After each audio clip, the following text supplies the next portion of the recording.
Hi guys, welcome back to the Smash Knits podcast. I'm Ash, aka Smash, and let's get into it. Oh my god, hi guys, it's been forever since I've seen you. It feels like a lifetime. I hope you guys have been well. I have too. I've been a bit busy, which is why this has taken me a bit longer to get this podcast out. So I appreciate your patience. Yeah, let's not waste any more time. Let's just get into it. So I'm going to start off by talking about what I'm wearing.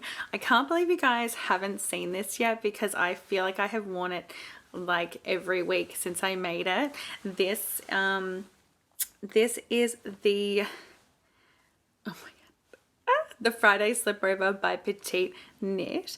It is a vest with overall broken rib stitch and with 1 by 1 ribbing on the armholes, the neck and the bottom. I am absolutely obsessed with this. I love it so much. When I tell you I have been wearing this so much, I mean so much. I have never worn something so consistently over time, and I'm just obsessed. Now I knit this with Woolen Works DK Merino in the color San Francisco or San Fran Flowers. Yeah, San Fran Flowers.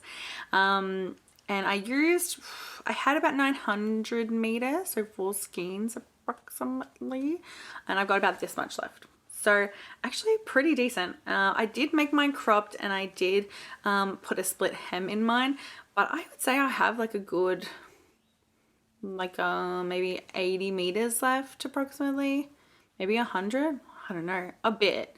I think I have about 100 meters left of this, so I probably used about 800 meters to make this vest. And for your reference, I made this in a size 3XL. Oh my god, it's just so cute. I love everything about it. I love the little details here, I think the increases, yeah, how they run along the collar. I think it looks so nice, and the fact that this is I've picked up stitches around the collar for this, it just looks so neat.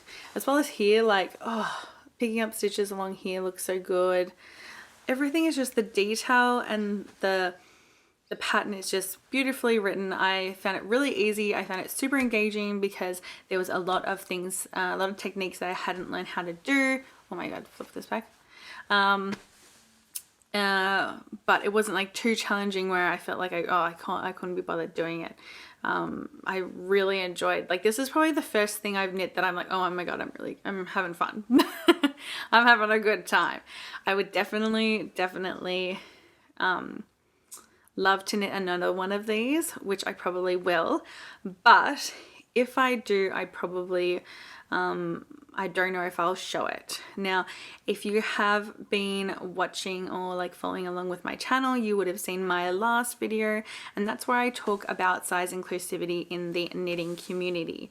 In that, I talk about how anything, any patterns that do not cater for a 60-inch bust size before ease is not considered size inclusive. And so because I want to be size inclusive and I want my channel to be friendly to size, to everyone and lots of different sizes, I want to make sure that, I'm talking about patterns that include everyone. I don't want anyone to feel excluded. So these PetiteKnit patterns that I'll be talking about today in this video will be probably the last PetiteKnit patterns I will knit in terms of garments, body garments, until they increase their sizing. So whatever you see here, I will probably be finishing up. I'll show you the finished object, but I'm not going to probably knit any more PetiteKnit that is any patterns that aren't size inclusive. Hi guys, it's editing Smash. It's so early in the morning. I just forgot to mention that I am currently have already started the Eva cardigan by PetiteKnit, so I will be finishing that off because I've already bought the pattern and I've already got all the materials and I'm already pretty much done the back yoke. So I forgot to show it in this video, but it will be in the future video. So if you see it, that's why. I did mention in my size inclusivity video that I would be finishing both the Cumulus blouse and the cardigan, because I mentioned it in my spring knits. But after that, all you'll see is like size inclusive patterns. So just wanted to pop in here and say that, because in case you like saw a future podcast episode and you saw it in there, I didn't want you guys to be confused. So alrighty, let's get back to the video now. So if she releases a pattern that is size inclusive, I will. Like, I'm not boycotting her at all, and I'm not like just targeting PetiteKnit. It just happened that I have a lot of PetiteKnit in this video. I do love her patterns. I think she's a great designer. I just want, you know, I feel like if no one says anything and we all just kind of pretend it doesn't exist and diffuse the responsibility, then like no, the designers are never going to be encouraged to change. So anyway, I'm getting on a bit of a tangent, but if you want more details about that, go watch my last video where I talk about it in depth.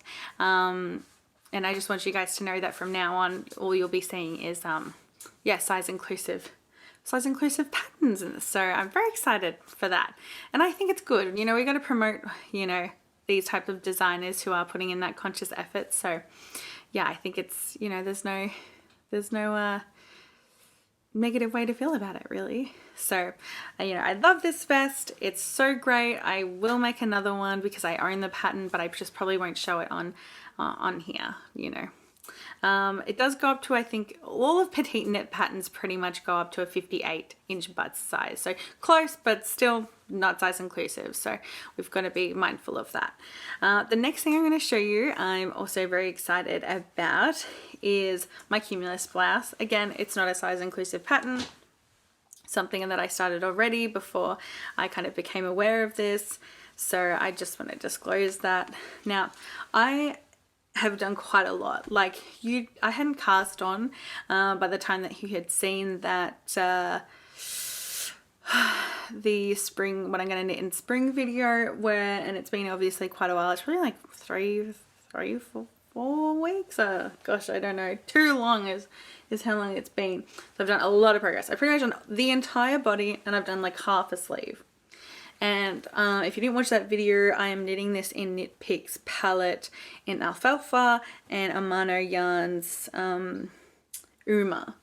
So it's like, Knit Picks palette is a Peruvian Highland wool and fingering weight, and the Amano yarns Uma is a lace weight Mohair silk and sori alpaca. So they create a really soft, like the Knit Picks palette is soft, but I say it's still a little prickly, but with the Uma, it's super soft now.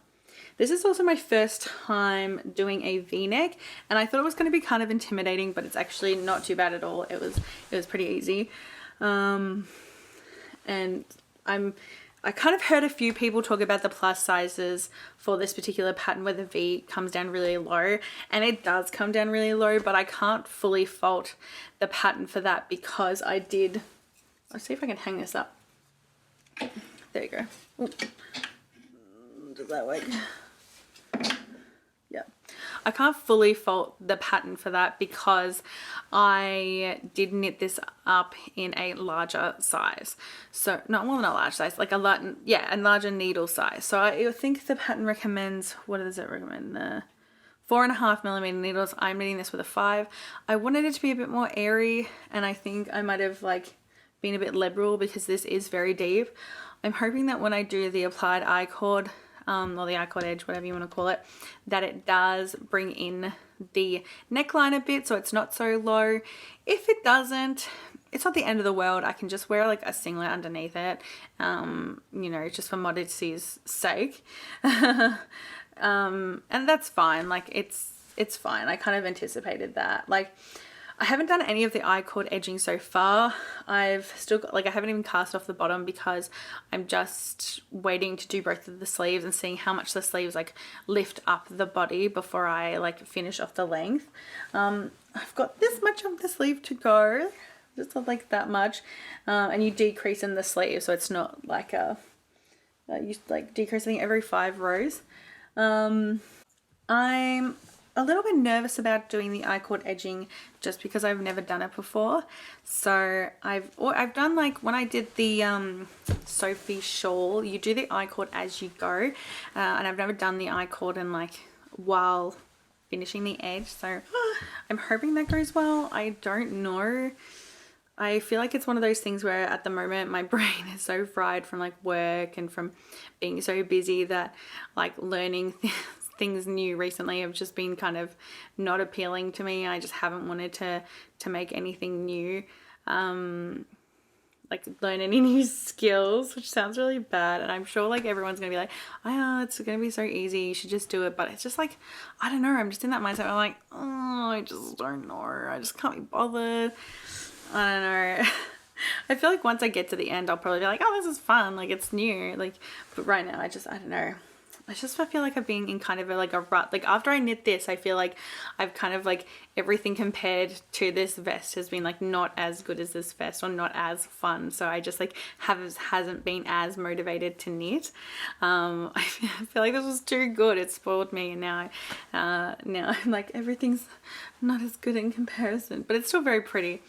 I still really like it. I'm loving the color. I'm loving the feel of the fabric. It is very soft. So I'm very, very happy to get this done. I'm hoping that by the next podcast this will be done because I really want to wear it. Even though it's been spring, it's been kind of more cold than hot, and especially the morning. So I feel like it's gonna be so nice just to like chuck on and like get some quick warmth. And oh, I think it's gonna be so crazy. I'm very excited. Alrighty. Alrighty, so let me talk about something I have cast on recently. This was something that I tried to cast on, but it didn't go to plan the first time I did it. So this is I don't know if you can see this, but this is the Rad Plaid Cowl by Andrea Mowry. So what it is like, it's a fingering weight cowl where you use slip stitches to create this really cool plaid pattern. So this is literally just the start.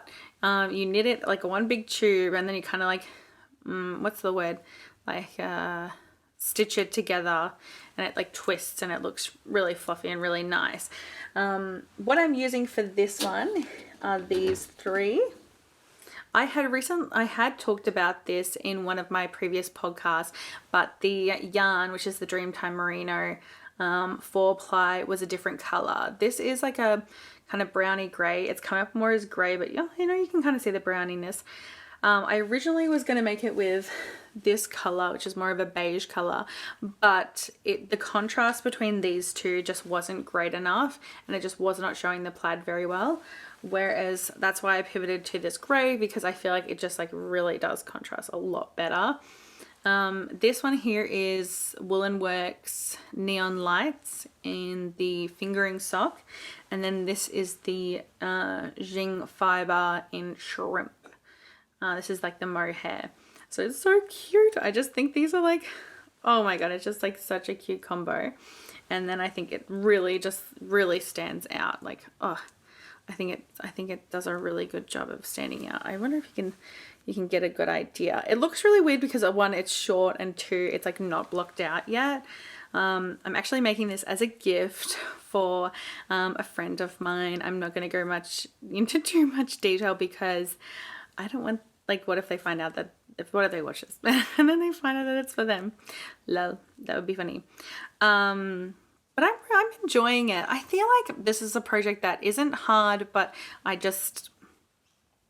think because I'm having to deal with like 3 balls of yarn and they get tangled up, I like struggle. I see it and I'm like, oh, I don't really want to deal with the yarn, so I just don't pick it up, even though it's really easy to do. It's just like literally knitting and slip stitches, so it's really not hard, but I just find myself not really gravitating towards it. So I started this a while ago and I just haven't really been picking it up, even though it's so cute and I feel like I could get it done like in a few weeks, but I've really got to knuckle down and do it. This is like, I don't know, like, I just like dealing with the 3 balls of yarn. If anyone has any advice on how to like deal with 3 balls of yarn at once and not get them tangled up. I've just like never done color work. This is my color work pretty much.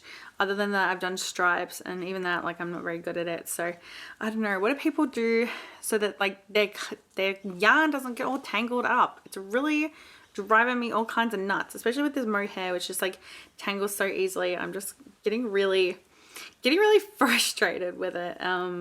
It's meant to be a fun, easy project. So if anyone has any advice on how to like fix this and like not have such a, like, not make it feel so annoying, please let me know, because, you know, I want to know. And I'm very excited to make this cowl, and I'm hoping to make one for myself if I have enough left over, because you only really need 200 or so meters of, beg your pardon, of each color. So I want to find a good solution to not tangling up my yarn so that I can, you know, make one for myself.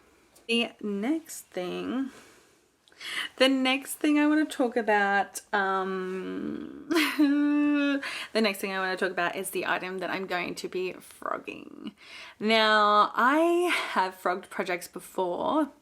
That's no big deal, but usually I frog them like within the first like quarter of progress, like 25% complete. I will usually decide, this isn't working out. I'm gonna frog this. I am like 80% complete on this project, and I'm just not loving it as much as I did at the beginning of it. You would have seen this. This is my Tolsta tee. Oh, I show you the back. Every time I show you the back, oh, what's wrong with me? This is my Tolsta tee. I am so just sad about this one. Now, this has nothing to do with the pattern. It's like, the reason why I'm frogging this is nothing to do with the pattern. It is purely all me. It's all me. It's all my doing. It's my fault. So I would have talked about in my last episode how I am knitting this in a 5mm needle. That's the recommended needle for this particular pattern, and I didn't gauge swatch for this either, and that's pretty much where all my problems came from. I didn't gauge swatch. My gauge is like way bigger than the actual recommended gauge on the pattern, and therefore this is like massive. It's really big.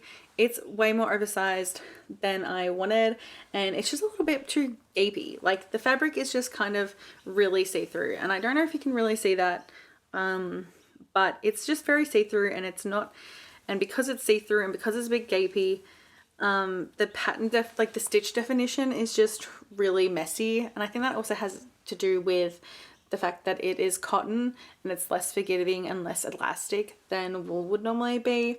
So I think that's one of the issues I have with this. The second issue I have with this is just my poor skills in general. So when I first started this and I first started to do the colors, and I was trying to do the jogless, like the jogless stripes, I just was stuffing it up left, right, and center. And I don't know if you could see that, but it's really not good. It's really messy. I don't know what I'm doing. It just looks awful. Yeah, it just looks so bad. It looks so bad. And I know it's on the back, but it's just going to bother me that it doesn't look good. So that's also one thing. And the other thing is also this freaking sleeve. Oh my God. I don't know what was wrong with me when I decided that this was gonna, like, that I made this. I've just like been so lazy. Like, this is the laziest freaking project I've ever made. Instead of doing my normal traditional way of like picking up the stitches for the sleeves, I just decided to freeball it. Look how horrendous that looks. Look how just awful and messy that is. It's just terrible. And who knows, I've probably cast on way too many stitches. It's just, this whole thing is just going totally just screwed. Then just to add, like, what is it? Just to add more issues with this thing that I don't like is I really love the stripes. I love the colors. I'm loving the colors, right? Oh, the color's so good. But I wanted to do 2 rounds of colors. Like I wanted to do like a 6 color repeat twice. And to do that, I needed to make the body longer. And I was like, you know what? I'm knitting this and I'm adding more rows and I'm thinking, oh, this is getting long. This is getting too long. It's really getting long. Oh, wow, it's so long. It's going to be fine. I put it on. It's too long.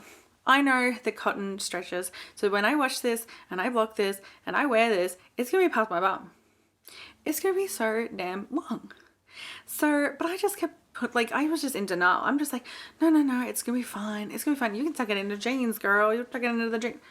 Girl, it's too much fabric to tuck into jeans. It's so long. So there are so many things like this, the concept of this and the pattern's really good. This has nothing to do with the pattern. The pattern is excellent. It's very clear.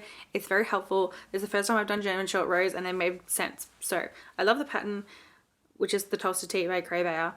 Nothing to do with that. It's solely my own mistakes. It's me going rogue. It's me going rogue with little to nil fucking knitting experience. Like it's all me. So I am going to frog this entire thing and remake it.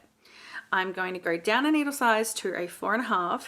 I am going to space the stripes closer together and I'm going to probably do a dogless round and I am going to do the sleeves like you're meant to and not whatever the hell Frankenstein like stitch that I decided to do. Oh my god, it's just, I don't know what I was thinking. And I literally, and I watched that video by Wool Needle's Hands where she says like, you need to swatch. If you're saying like, it'll be fine, it'll obviously not be fine. And I'm like, I don't know what she's talking about. Yeah, she's right. It wasn't fine. It was like a mess. I should have swatched and I should have done everything correctly, but I was so keen to just like get this and like have this idea like come into the real light, like real world, you know, that I just like completely ignored all sense and just decided to just, I don't know, stuff this up all which way. We started off so strong too. We started off so strong, other than like the janky jogs, like we started off really strong. And then it just got down, just worse and worse. It was just more negligence for me. Just, oh my god, I don't know what I was thinking. So I'm gonna do this again because I really like the pattern, but I'm just going to learn from my mistakes and not do them again, and hopefully soon you will see me with a lovely tee that actually fits and isn't oversized and isn't as long as my goddamn bum. So that's that one. Now I've got another new cast on.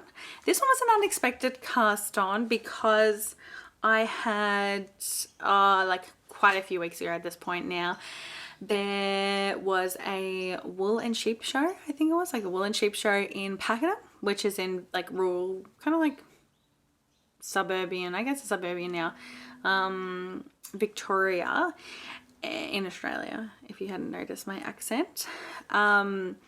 And yeah, it's just like in the local hall, and it's only like 40 minutes from where I live, so I was like, you know what, I'm gonna go there. And I made a new knitting friend at my local yarn store, which is Loom and Spindle, so I wanted to kind of catch up with them and do something with them, so we went there. And I got a few acquisitions there. I bought some yarn, which is like very on brand for me. If you don't like that kind of stuff, like I'm gonna do it at the end, so you're like, you don't have to watch it if you don't want to watch it. That's why I put it at the end. But one of the yarn acquisitions I really loved, so I just had to cast it on pretty much straight away as soon as I got it, and that was this. This is the Malabrigo sock, and this is in the color, I'm pretty sure it's in the color Philippines.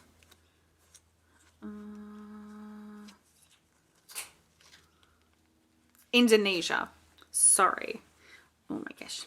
This is in the color Indonesia. It's this beautiful variegated like blue, greens, there's kind of like violets really subtly throughout it.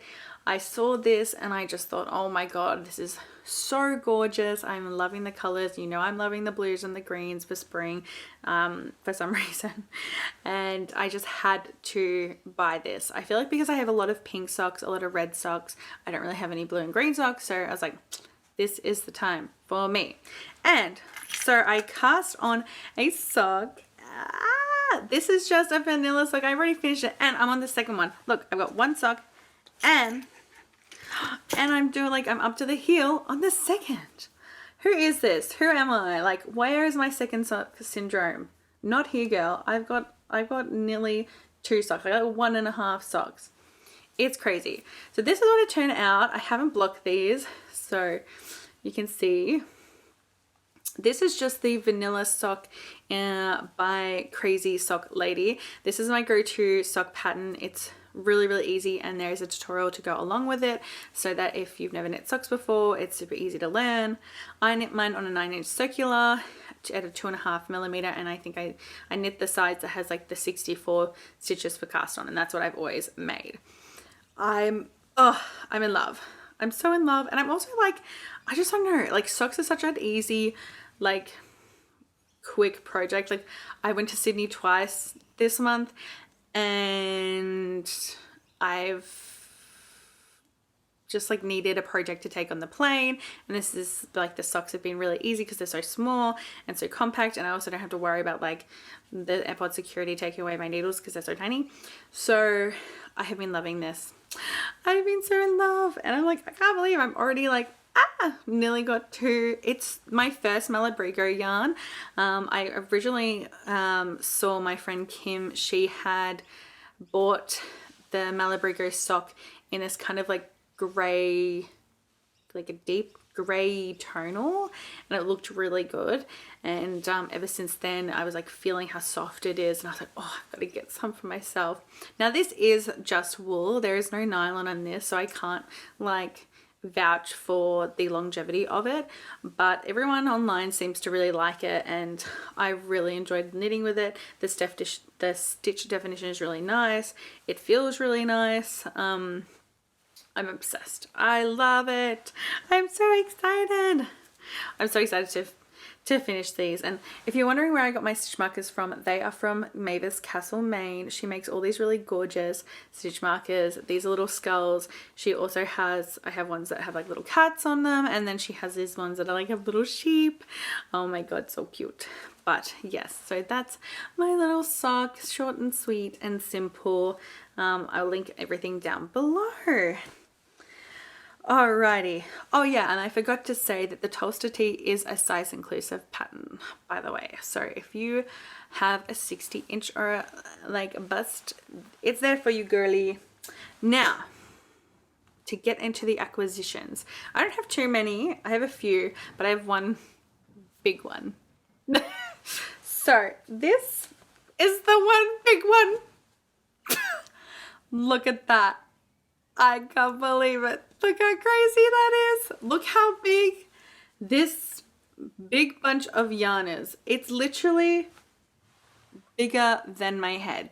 It is huge. Look at this thing. Oh my god. Isn't this just that? Oh, I just want to hug it.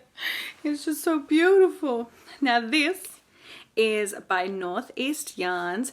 This is their 35% silk and 65% wool. It's pure wool in the color Ghost Gum. Now this is about 500 grams, and I bought this for $75.50 Australian. For approximately, I worked it out to be about 1,000 meters. 1,000 meters for $75.50. That's crazy. It's so big. It's this beautiful, like slight, like it's got a little bit of difference in color, but like pretty much this lovely Ghost Gum gray. It's really soft, super squishy because it's got like that silk in there, but it's so squishy, and it's so massive. Like look how big it is. I really kind of regret only buying one. I really should have bought 2, but I would definitely check them out. They like local, and I just think it's so fantastic. Like, look how cool this is. They have all different, so these are the natural colors of the sheep that they're from. So they're not dyed, so they're totally natural. So they have like beautiful brown ones and dark ones and lighter colored ones. I just love that, like, this is the color of the sheep. Like, there is sheep out there that looks like this. So I just think that's very, like, very amusing. Oh, I'm so excited. I don't know what I'm going to make with this yet. It's enough to make a vest, so I think I'm going to make a vest out of it. I don't know what pattern, but I'm just so obsessed. And it makes me giggle whenever I see it because it's just so big. Like, it's so goofy. Like, who's seen a skein that big? Like, this looks crazy. That looks crazy, right? Oh my god, that's insane. Alrighty, my last, oh actually no, I've got one. I've got another one. Oh, okay. Then I also have this. Oh my god. This is the Laine du Nord paint gradient sock. It's an Italian yarn. It is, I don't know if it says anything. There we go. It is 75% wool and 25% nylon, and it is this, oh, it just isn't that beautiful. It's got like these pinks and yellows, and then it's also got the blues in there. Oh, it's just so beautiful, and it's meant to kind of give you a gradient like it's got on the label there. I don't know if you can see that.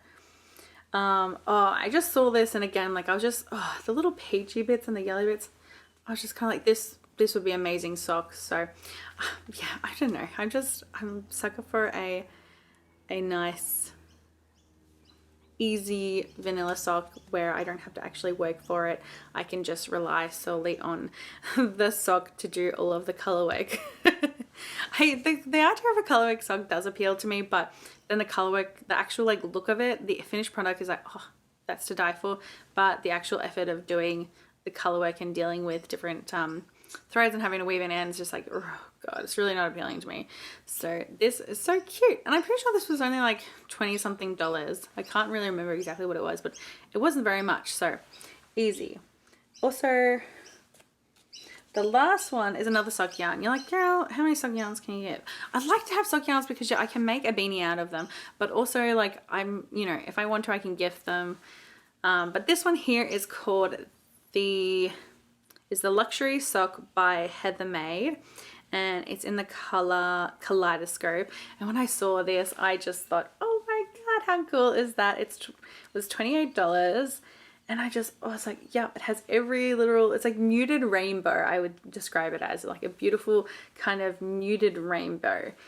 Again, like, I don't know what sock I'm going to make out of it. Probably a vanilla sock, but I'm just obsessed with it. I don't know. You know, I have a habit of buying one skein of these things. I really need to buy two, but they only had one, and you can see why they would sell out so quickly, because this color is just to die for. So probably another sock. But yeah, so that's everything that I've got to show you today. I'm so excited for the upcoming videos. I've got I'm going to be making a vlog style video in the future about She's Crafty Yarn Market that happened in Castlemaine, and then I will, and then I'll probably release another podcast after that. So there was quite a few yarn acquisitions on there, so yeah. It was a big one. But thank you so much for joining me. I am so excited to see you guys in the future. Let me know if you have any suggestions for future videos or anything like that. Let me know what you're working on at the moment. And have a great rest of your day, and I'll see you later. Bye.